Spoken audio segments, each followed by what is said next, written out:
નમસ્કાર મિત્રો, પર એકવાર આપની યુટ્યુબ ચેનલ પર નવા વિડીયો સાથે આપનું હાર્દિક સ્વાગત કરીશ। જો તમે આ ચેનલ પર નવા હોય તો આપણી ચેનલને સબસ્ક્રાઇબ કરી લેજો જેથી સરકારી કરતે લગતી અવનવી અપડેટ્સ મળતી રહે।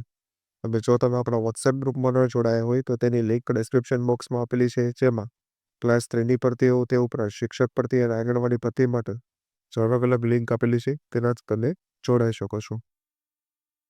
તો મિત્રો આજના વિડીયોમાં સરકારી સંસ્થા માટેના સમગ્ર શિક્ષા અભિયાન અંતર્ગત જે 10 પાસ પર હેલ્કર ભરતી આવેલી છે, ત્યારબાદ પ્રાથમિક શિક્ષક કેરટેકર એટલે કે હેલ્પર, ઉચ્ચ પ્રાથમિક શિક્ષક માટે ભરતી છે, ત્યારબાદ પાર્ટ ટાઈમ શિક્ષક માટે પણ ભરતી આવેલી છે। લાયકાતની વાત કરવામાં આવે તો હેલ્પર માટે 10 પાસ, ત્યારબાદ પ્રાથમિક શિક્ષક માટે વિષય અથવા તો પોસ્ટ મુજબ જે અલગ અલગ લાયકાત દર્શાવવામાં આવેલી છે।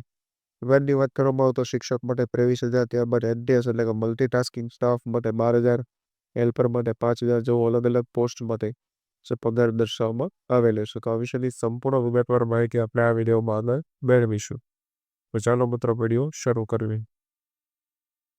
તો મિત્રો વિડીયો શરૂ કરતા પહેલા જે ભાવનગર ડિસ્ટ્રિક્ટ કોઓપરેટિવ બેંકની અંદર જે ક્લર્કની 21 થી 30 વર્ષના ઉમેદવારો માટે જે ભરતી આવેલી છે, માત્ર ગ્રેજ્યુએટ પર 80 જેટલી જગ્યાઓ પર જે ભરતી આપવામાં આવેલી છે। તો આ વિશેની જે માહિતી અહીં આપેલી છે અને તેની પીડીએફ પણ આપણા વોટ્સએપ ગ્રુપ પરથી તમને મળી જશે। તો મિત્રો સૌપ્રથમ જોવામાં આવે તો પ્રી પ્રાઇમરી કેરટેકર અથવા તો હેલ્પર માટે 2 પોસ્ટ પર ભરતી છે। 30 વર્ષથી વધુ જે ઉંમરનો વિષય હતો એજ રિલેક્સેશન જે મળવાપાત્ર રહેશે। લાયકાતની વાત કરવામાં આવે તો ક્લાસ 10 અથવા તેને સમકક્ષ 45% માર્ક સાથે ત્યારબાદ 5,000 જેટલી ફિક્સ સેલેરી ઉપર રહેશે।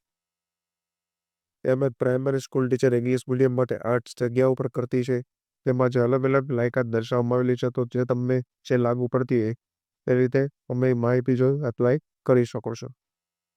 ત્યારબાદ અપર પ્રાઇમરી સેક્શનની અંદર જે સ્કૂલ ટીચરની 6 પોસ્ટ માટે વેકેન્સી છે, તેમાં પણ 23,000 સેલેરી રહેશે, જે લાયકાત એ વિગતવાર દર્શાવવામાં આવેલી છે।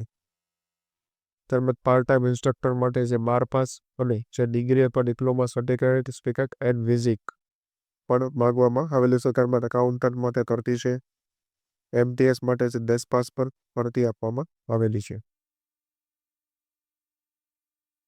ત્યારબાદ મિત્રો અહીં જે ચાર્ટ વાઇઝ માહિતી આપેલી છે, એટલે કેટલી પોસ્ટ માટે ભરતી છે, ત્યારબાદ મીડિયમ અને સેલેરી વાઇઝ જે સંપૂર્ણ માહિતી આપવામાં આવેલી છે, તો એ તમે અહીં જોઈ શકો છો। ત્યારબાદ જે હાર્ડ કોપી દ્વારા અરજી જે છે 14/2/2025 સુધીમાં જે જિલ્લાની જે સંસ્થા આવેલી છે ત્યાં તમારે સબમિટ કરાવવાનું રહેશે।